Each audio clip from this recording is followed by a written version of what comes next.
Hi, everyone. Judge Andrew Napolitano here for Judging Freedom. Today is Monday, April 14th, 2025. Alastair Crooke will be with us in just a moment on Donald Trump and chaos.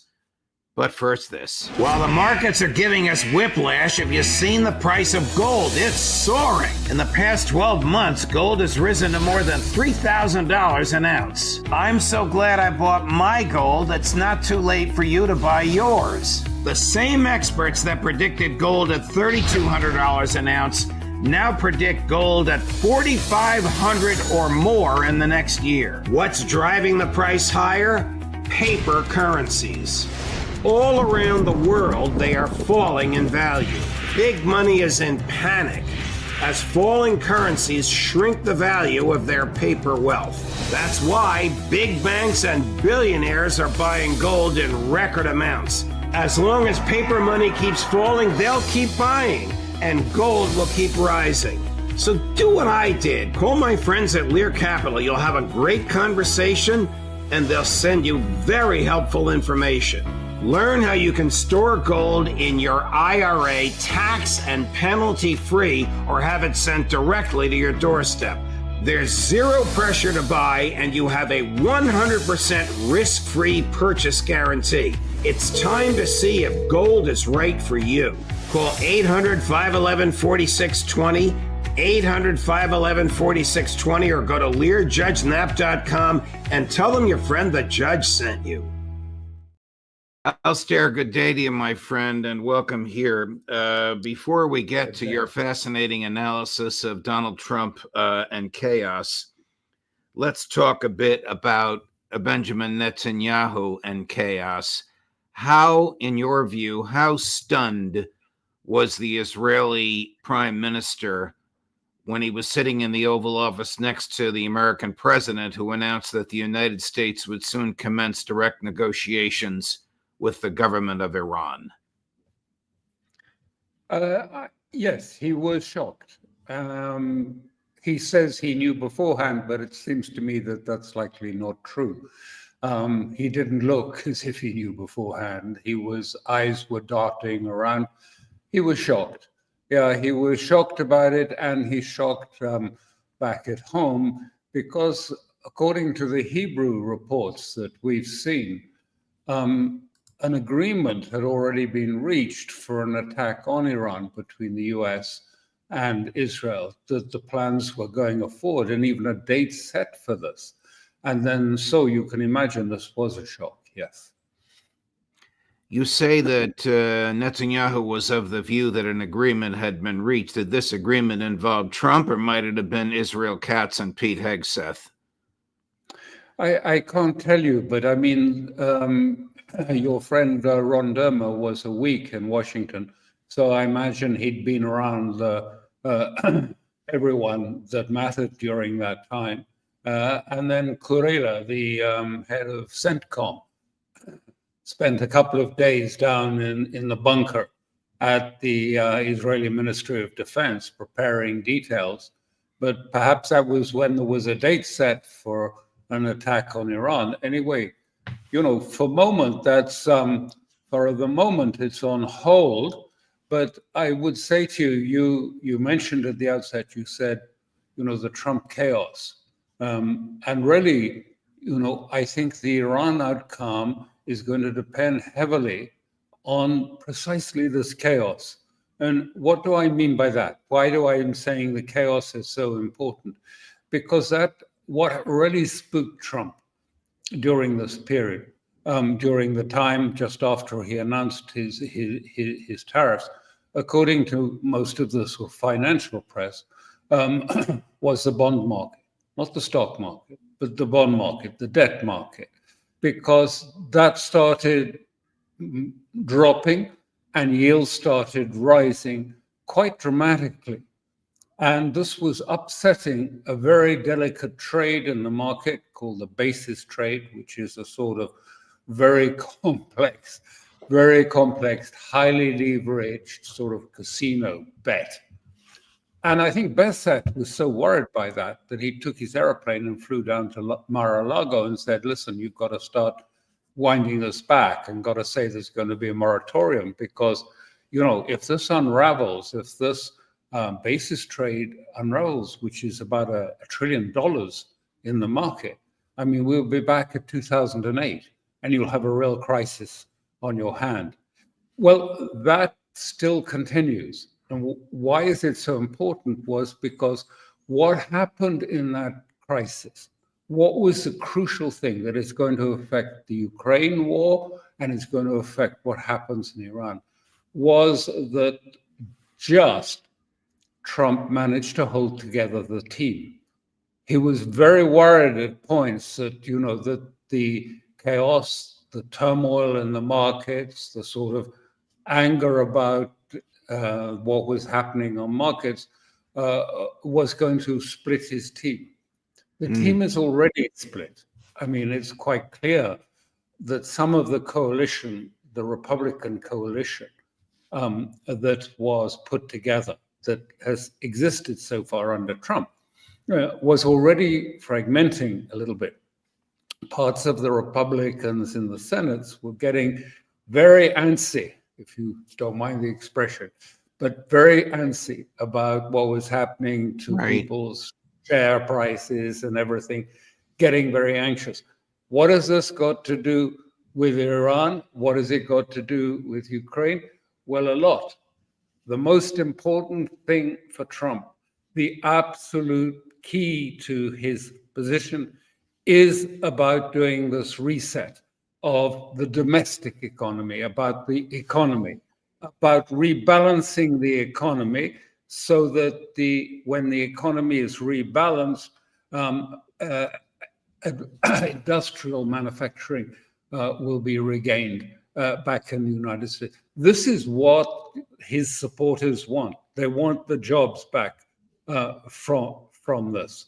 Right. And was what was key about it. So this matters more than anything. All right. Before we get in, what happened to what I was just going to finish off, just to say what really split it, what we see, the big split taking place was caused by Keith Kellogg.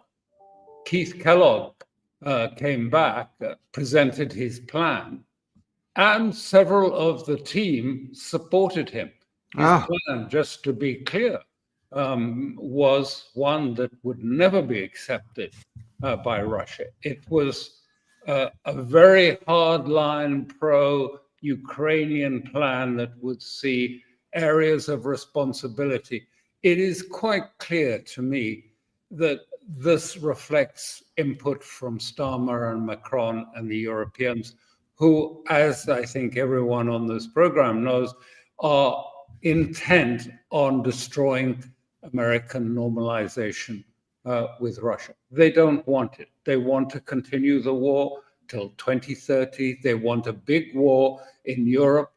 And so what Kellogg was doing was actually saying that beyond the river Dnieper, there's going to be NATO, British troops, French troops, whatever other troops volunteer, they will be behind the Dnieper. In front of the Dnieper, up to the contact line, would be the Ukrainian forces, and then there would be the Russian forces. So it was a form of, if you like, separation into segments. And of course, this is completely unacceptable to Russia. He should know that. But he acts as, very much as Ukraine's advocate in these things. And he took with him Rubio, Waltz, and others who said, this is right. And he contested what was going on. He was contesting what Witkoff was proposing, which was to recognize the 4 oblasts, as Putin has always said, that is the minimum to start anything moving towards a ceasefire. He said that in June of 24, and he said the 4 oblasts, which are already part of the territory under our constitution, which have had the, if you like, the referenda, they wanted to join Russia. This is the minimum. And here is, if you like, here is Kellogg coming out and driving a horse and cart through the whole of the process and saying, I don't believe this will be acceptable to the Ukrainians. Well, of course, it's not acceptable to the Ukrainians, and it's not acceptable, what Witkoff was saying is not acceptable to the Europeans. They don't want it either. And so it was setting Trump up for a big clash. And already you can see the result of that is the talks are in trouble. Because unless Trump comes down on one side or another, and he says, I back Witkoff, I don't know what happened in Witkoff's last thing, or if he says he backs Kellogg, he has a potential split in his group. And it's like contagion, because that is the last thing he needs, when what he wants, as I said, is to keep everyone supporting his trade, his tariff policy, his devaluation of the dollar policy. All of this is absolutely central to what Trump needs, because he wants a normalization. But he's got to keep his team, which involves a lot of people. They were already unhappy with Witkoff, many of them saying there was a complaint made to Waltz by many, particularly in the Senate, saying he leans too far to Russia. He leans too far. He's too far gone. We can't allow this to go on. We must stop this, and we must prevent it. And this is a real problem for of course, for Trump. Yeah. But imagine the consequences of that, because he's got to keep his support base there. They stood with him during the crisis. They're a little unhappy. They're very unhappy with Witkoff and what's happening there. I mean, this faction, not all of the Republicans, but this faction. And then there are the talks in Iran. And what is the connection between that is, if you look at keeping the team together, 90% of the team are Israeli firsters. They're all extreme. I don't know what was the sort of Faustian bargain, but Trump did a deal with the most nationalist, with the, if you like, the hard people on Israel. So if he's going to keep his team together, maybe the only thing is to give up Iran to them, to keep the team together, because of the economic program being his signature program. And it's not going that easily. There is chaos and there is a lot of unhappiness. So Iran is how many, it's quite different. There is a constituency in the Republicans that wants to see, the Ukraine war end and finish, even if the neocons don't. But the numbers of people who really, ordinary Americans would say, oh, well, we agree, Iran mustn't have a nuclear weapon. Most would go along with that. So, that'll be a price, maybe the price that will be paid. And certainly, if we find, as I somewhat expect, Witkoff comes back from Tehran and says, oh, the Iranians are putting forward a plan whereby they will reduce the amount of enriched uranium and they will allow inspections and they give undertakings that they won't go towards weaponization. And many of his own team, Trump's own team, will say, well, look, this is just a runaround to the same old bad deal that we had that you got rid of in 2018. It's the same deal. What's different?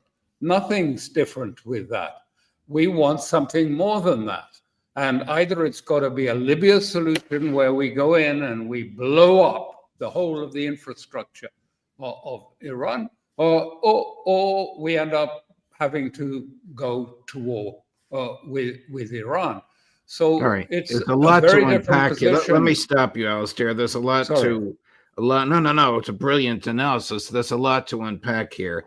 I don't think the Trump people realize that the bond market would give them the problems that it did. The United States government cannot operate without people lending money to it, called purchasing bonds. The bond yield went up to 4.5%. as the current bonds out there are $31 trillion worth, are retired and rolled over. They draw the higher interest rate. The government doesn't even have the money to pay the interest on the bonds if they continue to go up. Trump's people didn't think of that. As for Iran, I mean, why would Iran ever accept the Libya solution? They, I would think, would rather go down fighting than allow the Americans and the Israelis to come in and dismantle them and emasculate them and effectively destroy their sovereignty. Don't you agree?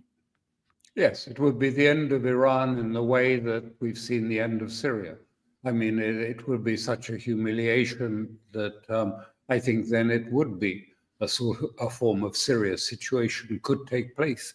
Now, they'll never accept that. They'd never accept to be so humiliated that they risk the whole republic. Back to Netanyahu. What kind of trouble is he in at home?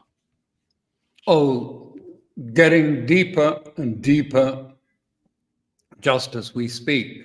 There is petitions going around whereby the Air Force officers and about 250 Mossad, former officials, Mossad, intelligence. This is not Shin Bet, this is Mossad now, saying the war in Gaza has got to end and the hostages have got to be released, and we know Netanyahu is obstructing it. It's becoming, as I've been trying to present it over these, talks at times, we are really in the most bitter confrontation taking place inside of Israel.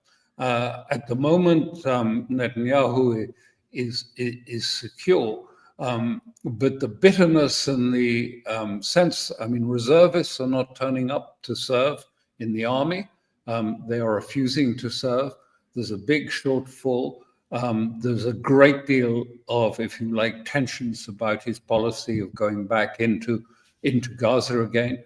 And also they are edging closer and closer to some sort of conflict in Syria, where Israel is bombing right up to the airports in the center of Syria in order to make sure that the Turks can't get them, because the Turks have announced they are going to take those areas and they're going to establish main air bases in the center of Syria. And Israel is engaged at the moment in trying to stop them. Are Netanyahu's own legal and political woes continuing to get worse?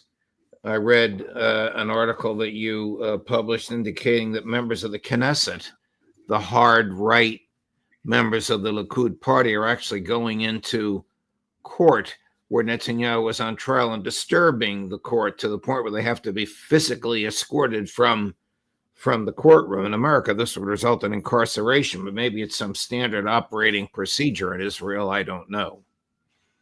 Yes, we've seen this. I mean, the police are attacking the demonstrators strongly. And so some of the demonstrators are going into the court. They've already disrupted the Knesset. They did, if you recall, just invade. Some of the forces of Ben-Gvir invaded a military installation and took out people that they wanted to take out of it and stop the proceedings. So the thing, this is the point I'm trying to say, is this whole thing is only just holding together.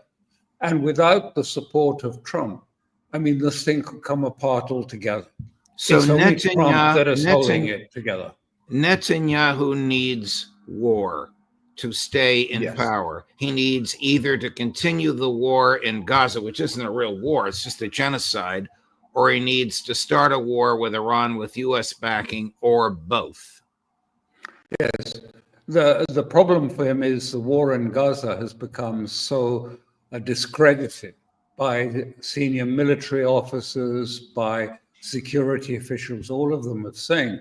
And the last figures that came out from in Haaretz, in the English language Israeli newspaper, showed that said that Hamas had 40,000 forces on the ground.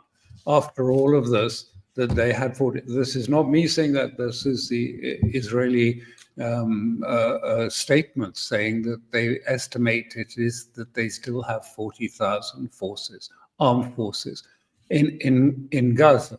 So, the thing is, it's not such a winning solution for him. He wants a big win.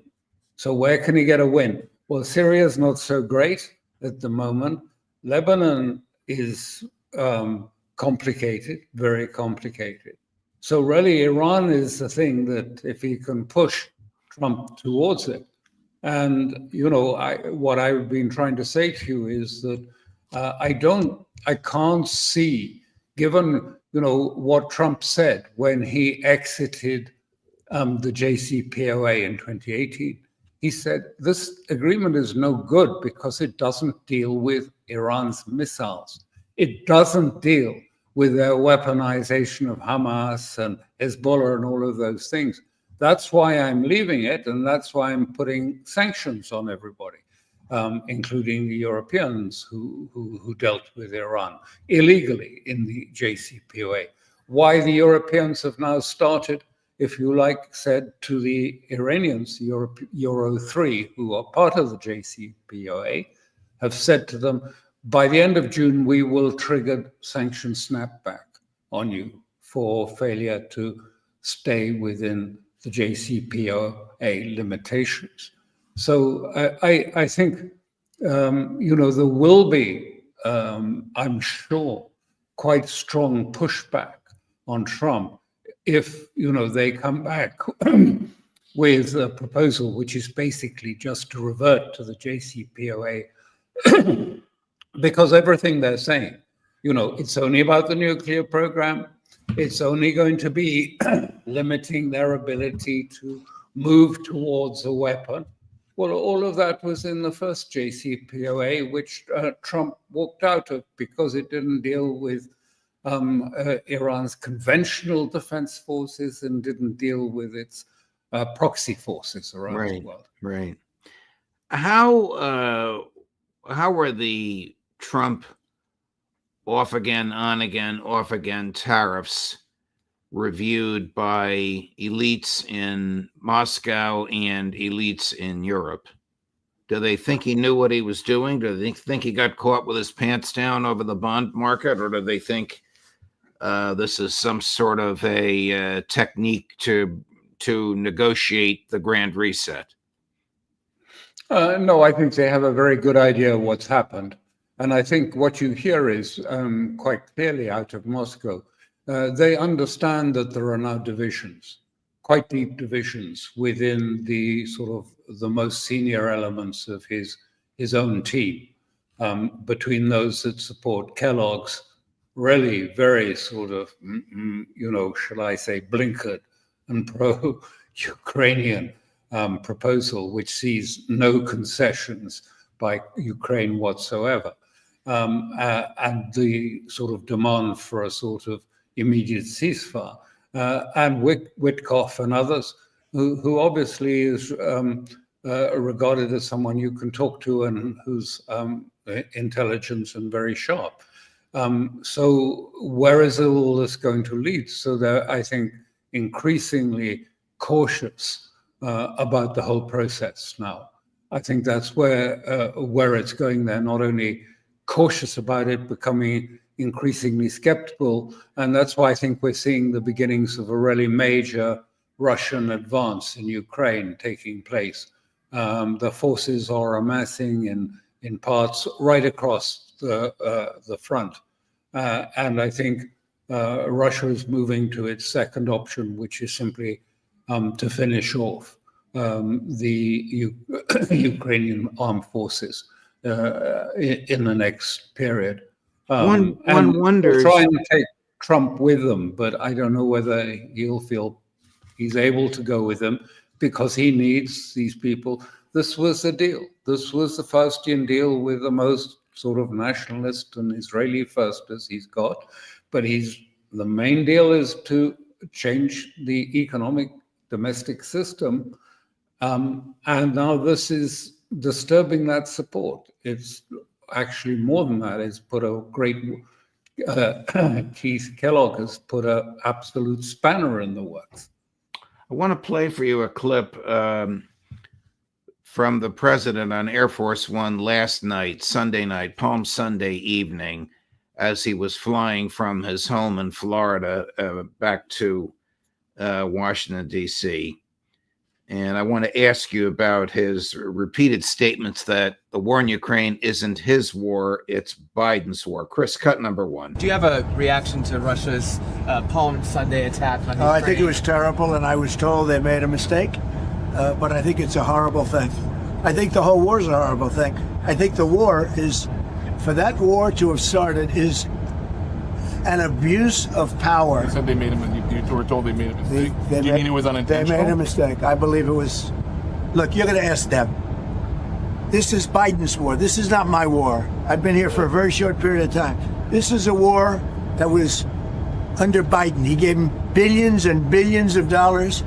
He should have never allowed, if he had any brain, which he didn't have and doesn't have, and now it's being proven, he wouldn't have allowed that war to start. I would have absolutely not. That war would never have taken place. But remember this is Biden's war. I'm just trying to get it stopped so that we can save a lot of lives. They happen to be Ukrainian and Russian lives. But all I want to do is get it stopped. Legislation providing for U.S. military aid to Ukraine says at the discretion of the president. Donald Trump could stop this with a phone call. He could stop it this morning. Why do you suppose he hasn't? Because of the divisions, because there is a strong component and one that seems to be gathering strength, which is saying that Trump and Witkoff are leaning too much, taking sort of Putin's speaking points and using them. I mean, it's all, it's nonsense. These have been, the Russian position has been outlined so clearly all of this time. There's no doubt about it. This is not something that came up. It's been there well before Trump took office. But, he has his friend who's doing the work, a lot of work, trying to build trust with the Russians. But there's now a gathering sort of force against that.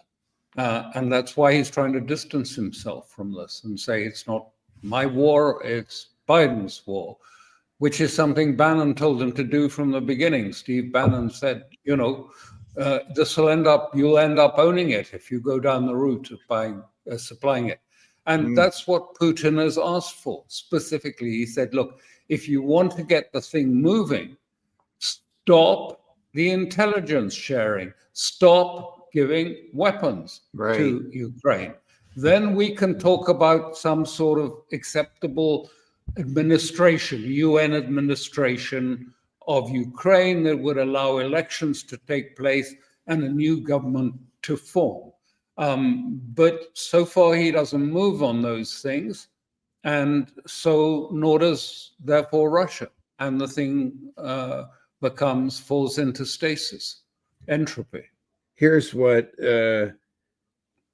Ukrainian President Zelensky said last night on 60 Minutes about this.